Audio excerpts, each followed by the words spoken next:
नमस्कार दोस्तों, स्वागत है आपका आपके अपने चैनल हिंदी विद पवन सैनी राजस्थान में। आज का हमारा ये वीडियो रीट 2020 और सीटेट स्पेशल वीडियो है, जिसमें हिंदी व्याकरण के 15 प्रश्न पूछे जाते हैं और 15 प्रश्न शिक्षण विधियों से। हमारे चैनल के माध्यम से इन 30 प्रश्नों की पूरी तैयारी आपको करवाई जाएगी। महत्वपूर्ण प्रश्न भी बताए जाएंगे। इसके साथ ही कुछ चीज़ें ऐसी हैं जो व्याकरण में किसी भी कोचिंग्स के द्वारा आपको नहीं बताई जाती है, वैसी चीज़ें भी हमारे इस चैनल पर आपको देखने को मिलेगी। जैसे कि आज का ये टॉपिक है। बिना समय गंवाए हम टॉपिक की ओर बढ़ेंगे। आज का हमारा ये है शब्द ज्ञान। हमने इससे पहले पढ़े थे वर्ण, विचार और उच्चारण स्थान। उसके बाद हमने विलोम शब्द और पर्यायवाची शब्द भी पढ़े थे, वो भी हमने ट्रिक्स के माध्यम से आपको बताए। और आज भी तत्सम और तद्भव शब्द पढ़ेंगे। उसके लिए आपको हमें सिर्फ 9 मिनट का समय देना है और 9 सूत्र आपको अपने दिमाग में बैठाने हैं। तत्सम और तद्भव आपके दिमाग में उन्हीं सूत्रों के माध्यम से आ जाएगा और ये हमारी गारंटी है। इससे पहले आपने इस प्रकार इसे नहीं पढ़ा होगा। बिना समय गंवाए आगे बढ़ते हैं। तत्सम और तद्भव शब्द, तत् प्लस सम, इन 2 शब्दों के योग से बना है ये, अर्थात उसके समान। अब किसके समान इसकी बात करें तो जो शब्द मूलतः संस्कृत से हमने ग्रहण किए, हिंदी में उन्हें ज्यों का त्यों हमने अपना लिया, उन्हीं को हमने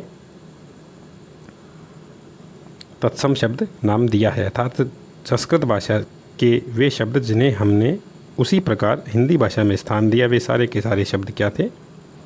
तत्सम थे। जैसे बात करें अग्नि, वधु,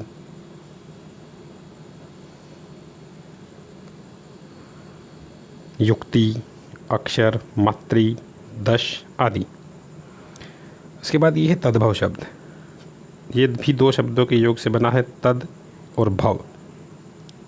इसका मतलब है उसके जैसा होना। बात करें किसके जैसा होना तो तत्सम के जैसे, अर्थात संस्कृत के शब्दों को हिंदी के शब्दों के जैसे ही प्रयोग करना उन शब्दों का तद्भव रूप कहलाता है। और संस्कृत तो हमेशा से कठिन भाषा रही थी और उन शब्दों को हमने हिंदी में उसी प्रकार स्थान दिया तो कुछ शब्दों को बोलने में कठिनाई हुई। हमने अपने हिसाब से उन्हें हिंदी में ढाल लिया और उन्हीं शब्दों को हमने तद्भव शब्द नाम दिया है। जैसे हमने यहाँ पर अग्नि दिया और यहाँ पर हमने अग्नि को ही आग बोला है, वधु को बहु बोला, युक्ति को जुक्ति बोला, अक्षर को आखर बोला, माता, दस। इस प्रकार ये शब्द वही थे जो संस्कृत के थे, लेकिन हमने अपने हिसाब से इन्हें भाषा और बोलचाल के माध्यम से इन्हें बना लिया। यही शब्द तत्सम कहलाते हैं।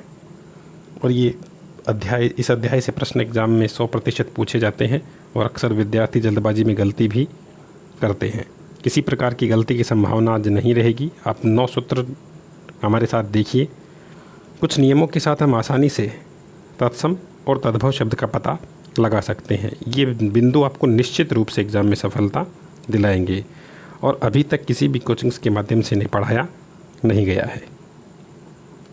पहला हमारा बिंदु या नियम आता है कि अनुस्वार युक्त जो शब्द हैं वो अधिकांशतः है, यानी 99% जो शब्द हैं, जो अनुस्वार युक्त शब्द है वो क्या है? तत्सम है। और जिन पर चंद्र बिंदु युक्त जो शब्द है वो अधिकतम क्या है? तद्भव ही होते हैं। जैसे यहाँ पर अंक है, अनुस्वार लगा है, और आँख, अंक को ही हम क्या बोलते हैं? आँख। अंगन को क्या बोलते हैं? आंगन। इस प्रकार बहुत से शब्द भी आपको देखने को मिलेंगे। अगला इसी का उदाहरण है। उदाहरण की बात करें, दूसरे पॉइंट की अगर बात करें, दूसरे बिंदु की बात करें तो रे का प्रयोग, जैसा मैंने पूर्व वीडियो में कहा था कि रे का प्रयोग 4 प्रकार से किया जाता है। मात्राओं के रूप में भी होता है। ये छोटी और बड़ी सभी जगह इसे प्रयुक्त किया जाता है। क्रम, कर्म, करम, इस प्रकार ये 4 प्रकार से प्रयुक्त होता है। तो ये किसी भी प्रकार से वाक्य में प्रयोग किया जाए, अगर वो मात्रा के रूप में आ रहा है, कहीं भी आपको दिखाई दे रहा है, चाहे वो आपको लगे मात्रा है लेकिन वो अक्सर मात्रा होती नहीं है, लेकिन रे होना चाहिए, वो शब्द क्या होंगे? तत्सम। देख लेते जैसे कर्म, यहाँ पर रे मात्रा के रूप में है। काम, कार्य, यहाँ भी रे मात्रा के रूप में इसका तद्भव बनेगा काज। चर्मकार, यहाँ भी मात्रा के रूप में है, तद्भव बनेगा चमार। चर्म अर्थात चमड़ी या चाम। स्वर्णकार अर्थात सुनार। इधर वाले सारे के सारे शब्द तत्सम हैं, इनके आगे वाले शब्द सारे के सारे तद्भव हैं। वक्र, टेढ़ा, चक्रवाक यानी चकवा, अर्ध यानी आधा, चतुर्थ चौथा, अग्र आगे, धूम्र धुआं, तीर्थ तीरथ, धर्म और धर्म। अब आपने यहाँ पर देखा कि सारे के सारे शब्द क्या हैं, जहाँ पर भी रै मात्रा के रूप में या किसी भी रूप में हमें दिखाई दे रहा है वो शब्द क्या है, तत्सम। इस प्रकार आगे देखिए, निद्रा नींद, गर्दभ गधा, चरवण चबाना, त्रयोदश। अब यहाँ पर कुछ बच्चे सोचते हैं र है नहीं, लेकिन त्रय हमेशा तय और र इन दोनों को मिला करके बनता है, इसलिए यहाँ पर र है। 13 पत्र अर्थात पत्ता, शर्करा शक्कर। आगे बढ़ते हैं। इसका तीसरा बिंदु है महत्वपूर्ण बिंदु, री, जो आप देखते हो अधिकांशतः बच्चे बोलते हैं ऋषि वाला री, तो उसी री की यहाँ पर बात कर रहे हैं। स्वर से युक्त अधिकांश, जो री स्वर है, इससे जो भी शब्द प्रयोग हो रहे हैं या जहाँ पर भी ये शामिल हो रहा है वो सारे के सारे शब्द क्या हैं, तत्सम। जैसे कि मृत, री यहाँ पर मात्रा के रूप में है, मतलब होता है मरा हुआ। कृष्ण, कृष्ण को ही हम क्या बोलते हैं, कान्हा। मातृ अर्थात माता, पितृ पिता, गृह घर, घृत घी, नृत्य नाच, पृष्ठ पीठ, हृदय ही है। इस प्रकार इन सारे के सारे शब्दों में आपको क्या दिखाई दे रहा है, री मात्रा के रूप में। और हमारा नियम क्या कह रहा है, जहाँ पर भी री स्वर से युक्त शब्द होंगे वो सभी के सभी तत्सम होंगे। इसी प्रकार हमारा अगला बिंदु है, य से प्रारंभ होने वाले अधिकांश शब्द क्या होंगे, तत्सम। और जय से प्रारंभ होने वाली अधिकांश शब्द क्या है, तद्भव। यात्रा, य से प्रारंभ है यानी तत्सम है, यात्रा तद्भव है। यमुना जमुना, यशोदा जशोदा, यमराज जमराज, यद्यपि जद्यपि, यजमान जजमान, यौवन जौवन, यंत्र जंत्र। इस प्रकार सारे के सारे शब्द जो ये से शुरू हो रहे हैं वो क्या है, तत्सम, और जो जय से शुरू हो रहे हैं वो तद्भव। ये चीज़ आपको कहीं भी किसी भी कोचिंग में ढूंढने को नहीं मिलेगी, ध्यान से पढ़ें। वै से प्रारंभ होने वाले शब्द अधिकांश क्या होंगे, तत्सम। और बै से प्रारंभ होने वाले शब्द क्या होंगे, तद्भव। जिस प्रकार य और जय का मेल था उसी प्रकार वै और बै का भी मेल है। वधु, वधु को ही हम क्या बोलते हैं, बहू। वसंत, वसंत को ही हमने क्या कहा है, बसंत। वाणी, वाणी को हमने क्या कहा है, बाणी। वर को ही हम बर बोलते हैं। विवाह ब्याह। विद्युत बिजली। व्याघ्र बाघ। वंध्या बांझ। वाणगंगा अर्थात बाणगंगा। इस प्रकार जो शब्द वै से शुरू हो रहे हैं वो क्या है, तत्सम। जो बै से शुरू हो रहे हैं वो तद्भव। इसके बाद तालव्य, इसके योग से युक्त जो शब्द है वो होंगे तत्सम। और दंत्य स, तालव्य था जो तालुका से बोला जाता है श, और दंत्य था स जो दांतों के, जीवा दांतों के स्पर्श करती है, इसलिए इसे दंत्य नाम दिया गया है स। इसके योग से युक्त शब्द क्या होंगे, तद्भव। जैसे दश दस, श्वसुर ससुर, दशमी दसमी, श्यामल सांवला, शीतल शीतल, शुंड सूंड, शाक साग, शिक्षा सीख। इस प्रकार आपने देखा सभी के अंदर तालव्य से जहाँ पर भी प्रयुक्त हो रहा है वहाँ पर क्या है, तत्सम। और दंत से जहाँ पर भी है वहाँ पर क्या है, तद्भव। चैनल को सब्सक्राइब और शेयर अवश्य करें। संयुक्त व्यंजन, संयुक्त व्यंजन कौन से थे, हमने शुरू में पढ़ा था हमारे वर्ण विचार में। 4 व्यंजन थे संयुक्त व्यंजन, श, त्रय, ज्ञ और श्रय।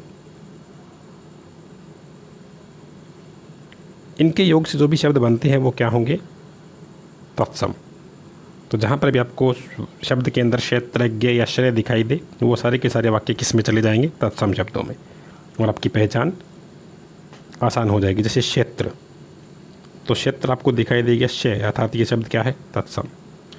खेत, नक्षत्र नकत, श्रेष्ठ सेठ, अज्ञान अजान, शिक्षा सीख, सूत्र सूत, भिक्षुक भिखारी, बुभुक्षायनी भूख।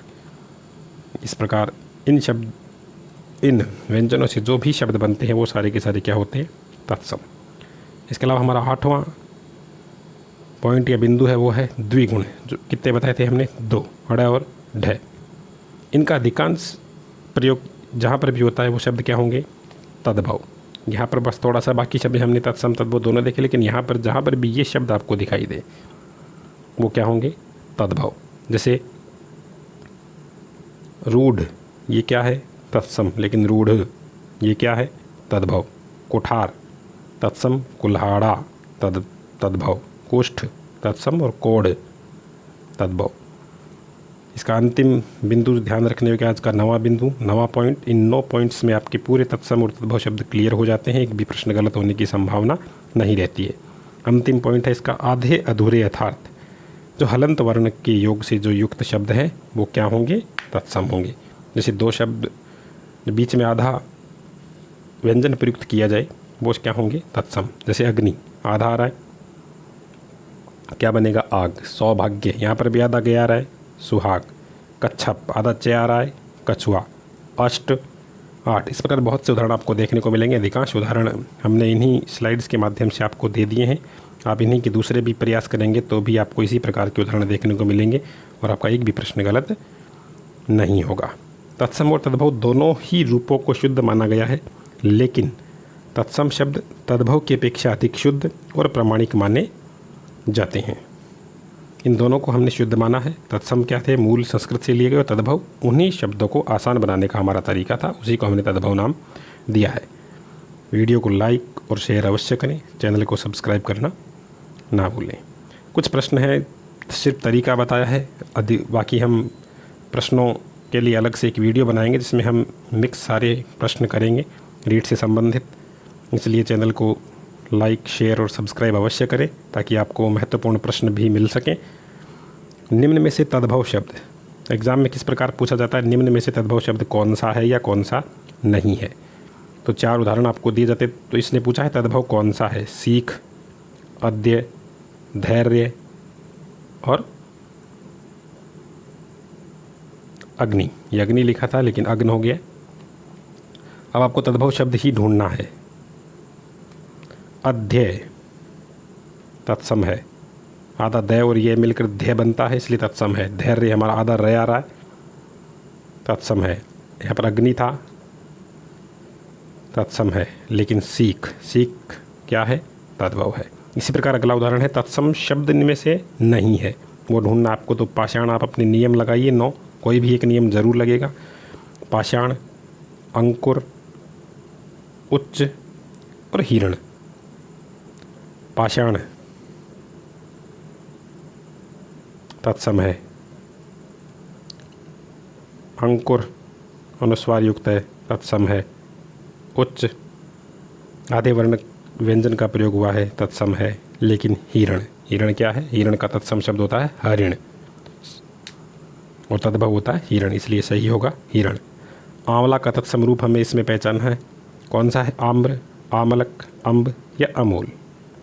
आम्र यानी ये तो खुद तत्सम है, तत्सम ही पहचानना है। आम्र तो आम का है, अम्ब, अमूल और आमलक, तो आमलक किसका है? आंवला का। गोधूम का तद्भव, गोधूम तत्सम शब्द है, इसका तद्भव आपको ढूंढना है। जैसे गाय का है या गोबर का है, गेहूं का है या गोधन का है, तो गोधूम किसका है?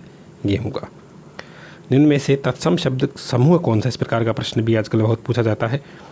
3 या 4 शब्द आपको दिए जाते हैं, कौन सा समूह सही है जिसमें सभी शब्द क्या है? तत्सम है, सभी शब्द तद्भव है। इस प्रकार आपसे पहचान करवाई जाती है। तो आपको तीनों शब्द देखने होते हैं, चक्रवात, कोकिल और काज। क्या तीनों तत्सम है? काज क्या आ गया? तद्भव, इसलिए ये गलत। गेहूं तद्भव आ गया, गलत। पक्षी शय आ रहा है, तत्सम है। घृत तत्सम है। मुख तत्सम है, इसलिए इसके तीनों तत्सम है।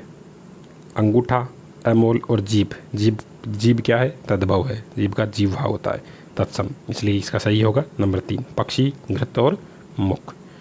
ये सभी नियम आपको निश्चित रूप से सफलता दिलाएंगे। वीडियो को पुनः देखें, इन नियमों को हल करने का प्रयास करें, नोट्स करें और चैनल को सब्सक्राइब करना ना भूलें। वीडियो को देखने के लिए आप सभी का बहुत बहुत आभार। अनुरोध है इस वीडियो को लाइक, शेयर अवश्य करें, चैनल को सब्सक्राइब करें ताकि आपको आने वाले वीडियो की नोटिफिकेशन है जो तुरंत मिल सके।